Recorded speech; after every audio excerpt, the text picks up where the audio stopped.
մտնում են լողանում են, դուրս են գալիս ապ, այլքն դա իրանց օրվա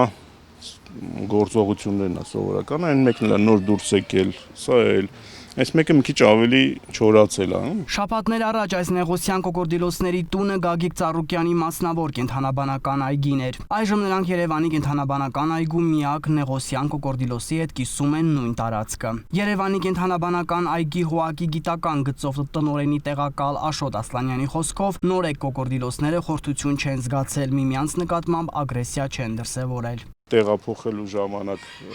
աչքերը, մենք իրանց աչքերը փակում ենք, դունչը կապվում է, որպեսզի անվտանգությունը ապահովի։ Այդ ժամանակ գրկած տեղափոխելու ժամանակ մեր աջակից ԱԻՆ-ի աշխատակիցներից մեկի գրկունքը իրան թափահարեց ու պատահաբար դունչը կպավ իմ ճակատին, ընդամենը դա է եղել այդ ամբողջ պատմությունը, որը որ սոցցանցերում վերածվեց հոշոտված ԱԻՆ-ի աշխատակցի, էլի, որևէ նման բան չի եղել, իրանք շատ հանգիստ են եղել, որևէ ագրեսիա չի եղել, ամբողջ գործողությունը 40 րոպե չի տևել, մենք պրոֆեսիոնալ, մասնագիտական այդ ամեն ինչ արել ենք, որևէ խնդիր չեղավ, իրանք ընդհանրապես նեղոսյան կոկորդիլոսները բացառությամբ բազմացման շրջանում, երբ որ արուները անձնական տերիտորիա են պահում, խոշոր արուները, մնացած ժամանակ բավականին տոլերանտ են մեկը մյուսի նկատմամբ, բնության մեջ էլ է այսպիսի տեսարանները բավականին հաճախ կարելի է տեսնել։ Այստեղ մեր կենդանիները բավականին լավ վիճակում են, լավ սնվում են, շատ հանգիստ են, ագրեսիա չունեն, խնամողների հետ էլ որևէ խնդիր չունենք, մինչև այս իպահ տալը կենդանիներին մենք նոր կոկորդիլ սանոց էինք սկսել կառուցումը, կարող ենք անցնելուց կարող եք նայել, շինարարությունը ընթացքի մեջ է, այնպես որ եթե իրանք երկար մնան մեզ մոտ, ապա ստեղից հետո գնան իրանք ավելի մեծ տարածք ընդհանրապես։ Կոկորդիլոսների հետ Երևանի կենդանաբանական այգի են տեղափոխվել նաև առյուծներ, վագրեր ու կարապներ։ Այցելուներն այսօր արդեն կարող են տեսնել կոկորդիլոսներին եւ կարապներին։ Առյուծների համար նախատեսված առանձնավանդակը առաջիկա օրերին պատրաստ կլինի։ Մինչ այդ նրանք շարունակում են մնալ կարանտինային գոտու մասնագետների հսկողության ներքո։ Մենք ունենք առանձին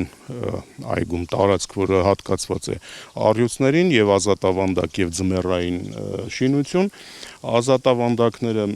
երկուսն էին, մեկը շատ խոշոր, հիմա մենք այդ շատ խոշոր ազատավանդակում միջնապատ ենք կառուցել եւ կառուցվում է առանձին ձմեռանոց, այսինքն այս հատվածը տրվելու է այդ այգի բերված, այգունի պահտված կենդանիներին, առյուծներին, որպեսզի առյուծներ ունենան արտաքին ազատավանդակ, նորմատիվներին համապատասխանող պահանջներին համապատասխանող տարածքով, մեր սեփական այսքան այգու առյուծների համար մնում է եւս երկու ազատավանդակներ, այնպես որ որևէ խնդիր չի առաջանում տարածքի հետ կապված, կենդանիները նորմալ տեղավորվում են, բոլորը ունեն եւ ձմեռային եւ ամառային ազատավանդակներ, որոնք որ համապատասխանում են պահանջներին, նորմատիվներին, որևէ խնդիր չկա։ Բերված կենդանիների պահտված կենդանիները բոլորը նորմալ ֆիզիկական վիճակում են, ավելին մեկ առյուծներից մեկը երիտասարդ այգի բերվել է արջևի թաթի վնասվածքով, ըստ երևույթին ինչ որ կենդանիների միջև այնտեղ տեղի է ունեցել կոնֆլիկտ, թաթի վնասված կար, վերքը ամբողջությամբ բուժվել է, փակվել է, լրիվ նորմալ վիճակում է եւ առաջիկա մի քանի օրվա ընթացքում մենք այստեղ արդեն երկրորդ ազատավանդակի վերջնական աշխատանքներն են կատարվում, այսինքն միացվում են հոսանքները, այսօր արդեն վերջացրեցին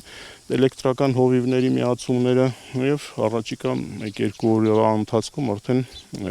կենդանիներին դուրս կբերենք արտաքին տարածք։ Տեղափոխված առյուծներից մեկը, Էգ առյուծը ցավոք քնեցումից հետո չի արթնացել։ Ասլանյանի խոսքով մյուս առյուծներն ու վագրերը նույնպես տարիքով մեծ են, սակայն նրանց քնեցումը բարեբախտաբար որևէ բացասական հետևանք չի ունեցել։ Նարկոզի դեպքում կենդանիների անկումը դա բավականին ոչ ոք դրանից չի բավականին մեծ տոկոս ունի, հավանականությունների,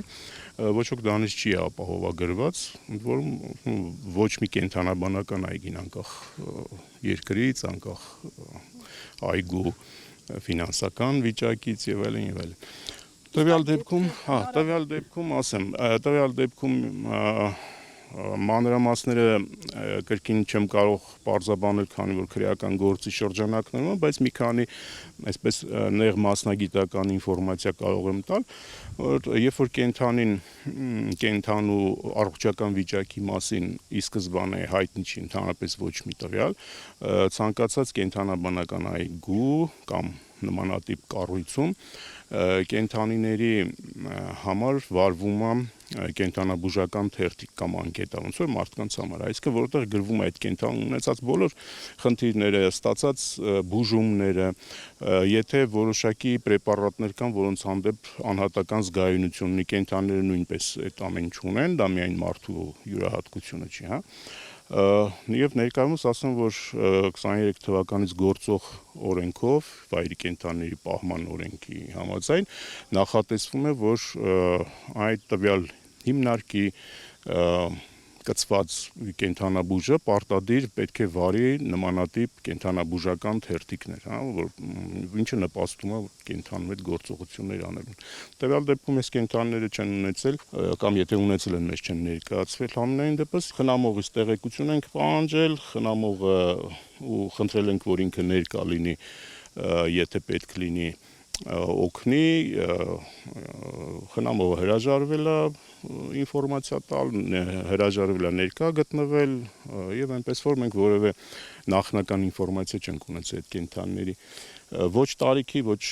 առողջական վիճակի, այսինքն ամեն ինչը գնահատվել է ակնադիտական, այլ կերպ չկա, ընդհանրապես պրակտիկայում չկա, որովհետեւ եթե կենդանուն մենք ցանկանում ենք ինչ-որ անծանոթ կենդանու առողջական ինֆորմացիա ստանալ, ապա այդ կենդանուն պետք է քննարկել, որպեսզի իրանից վերցնել համապատասխան անալիզները, որպեսզի սոնոգրաֆիա արվի, ռենտգեն արվի եւ այլն։ Այսինքն տվյալ դեպքում միևնույնն է նույն սեդացիան է կատարվում, այսինքն կրկնակի սեդացիա անել կենդանու մի անգամ անալիզներ անելու համար երկրորդ անգամ տեղափոխել, նշանակում է կրկնակի ռիսկի ենթարկել, այսինքն տվյալ դեպքում բացարձակ անիմաստ էր եւ մենք նախորոք որևէ ինֆորմացիա, եթե չկար համապատասխան անասնաբուժական թերթիկը, մենք որևէ տեղից չենք կարող ստանալ։ Այս դեպքում ասեմ, նայեք, մենք տեղափոխել ենք 4 տարիքով կենդանիներ, տարեց կենդանիներ, ընդ որում երկու վագրերի տարիքը ես հետագայում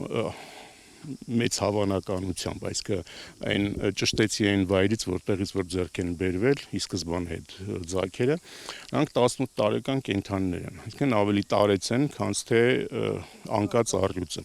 Առյուծի արուն նույնպես նույն տարիքային շեմում, այսինքն 14-15 տարեկան, հա, շեմում է։ Սակայն նրանք բոլորը տեղափոխվել են նորմալ առանց որևէ խնդիրների, քանի որ չունեին ուղեկցող հարակից հիվանդություններ, որոնք կարող էին բերել անկման։ Երևանի կենդանաբանական այգին աշխատանքի առաջարկ էր արել նաև Գագիկ Ծառուկյանի մասնավոր կենդանաբանական այգու առյուծներին խնամող աշխատակցին, ինչի պատասխանը չէր ուշացել։ Տվյալ խնամողին առաջարկություն արվել է ոչ թե այն պատճառով, որ այգին չունի համապատասխան մասնագետներ, այգին մասնագետների պակաս չունի եւ ոչ էլ կարիք ունի մեծ հաշվով, ուղղակի որպեսզի չստացվեր, որ տվյալ խնամողը, հա, զրկվում է աշխատանքից կամ որպեսզի վստահ լինեն, որ այդ կենդանիները կունենան իրենց ծանոթ խնամող, որի հետ ինչ-որ եթե կար համապատասխան ինչ-որ կապեր, իրան հրավեր արվել է, ինքը ներկայումս համագործակցում է կենդանաբանական այգու հետ, բավականին այսպես հարմար գրաֆիկով, որ ժամանակ առ ժամանակ այցելում է կենդանաբանական այգում պայմանագրային աշխատակից է ինքը հանդիսանում։ Քանի որ կենդանիները տեղափոխվել են Բարոյ Ծառուկյանի մոտից, իրենց կողմից կենդանիների հանդեպ հետաքրքրություն, զանգեր, կամ չգիտեմ այցելություններ եղել են այս ընթացքում։ Անձամբ ինձ զանգեր չեն եղել, հարցումներ ինձ չեն եղել, ես տեղյակ չեմ, որ նման հարցումներ լինեն, այցելություն եթե եղել է նույնիսկ, ապա առանց հայտարարության։ Միգուցե մարդիկ եկել են որպես այցելու, հա, այցելության, բայց այդպես զանգով, տեղյակ պահելով հատուկ այցելություն ես տեղյակ չեմ։ Գագիկ Ծառուկյանի մասնավոր կենդանաբանական այգու կենդանատեսակները սակայն չեն սահմանափակվում Երևանի կենդանաբանական այգի տեղափոխված տեսակներով։ Մասնավոր տարածքում դեռևս կան եղնիկներ, եղջերուներ, ձիեր, ձկներ եւ տարբեր տեսակի թռչուններ։ Դրանցից ոչ բոլորն են տեղափոխվել Երևանի կենդանաբանական այգի։ Եթե ձիերի տեղափոխման հարցում պատճառը նրանց ընտանի կենդանի լինելու հանգամանքն էր, ապա եղջերուների դեպքում որոշումը պայմանավորված է եղել մասնագետների մասնագիտական եզրակացությամբ։ Մասնագիտական խմբով այցելեցինք, ոչ միայն կենդանաբանական այգու մասնագետներն էին, այլև ներգրաված էին կենդանաբանության հիդրոէկոլոգիայի ինստիտուտի կենտրոնի աշխատակիցները, WWF-ի մասնագետները, այսպիսի մասնագիտական խումբ կազմվեց։ Մենք նախնական գնահատում տվեցինք այնտեղ եւ կենդանների տեսակներին եւ ապրելու պայմաններին, բարեկեցության պայմաններին եւ մեր եզրակացությունը միանշանակ էր, որ կարիք չկա նրանց այնտեղից վերցնել, քանի որ ապրում են կիսաազատ պայմաններում, չկա կյանքին ու բարեկեցության վտանգի տակ դնող որևէ գործոն, այսինքն ունեն մշտական ջուր, կեր, ազատ տարածք, մեծ տարածք եւ կարիք չկար նրանց այնտեղից վերցնելու, դուրս բերելու։ Մեր միջնորդության հիման վրա քննչական խումբը ընդունեց որոշում, որ նրանց այնտեղից չտեղափոխեն, իրանք մնան իրենց տեղում։ Կային հայտացուցակում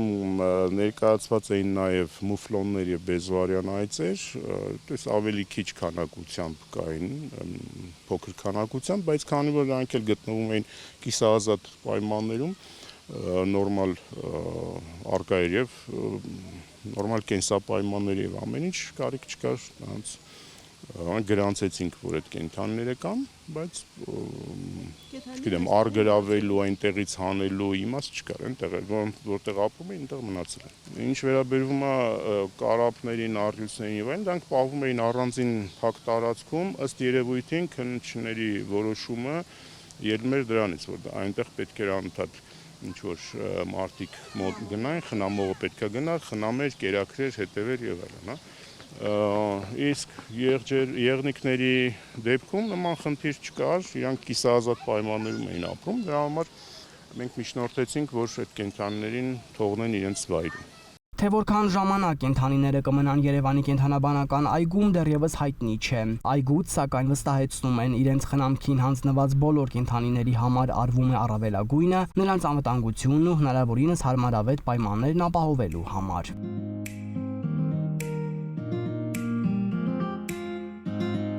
Արմինե Նավոյան, Ալեն Ավագյան, Վրեժ Մարգարյան, Հրապարակ։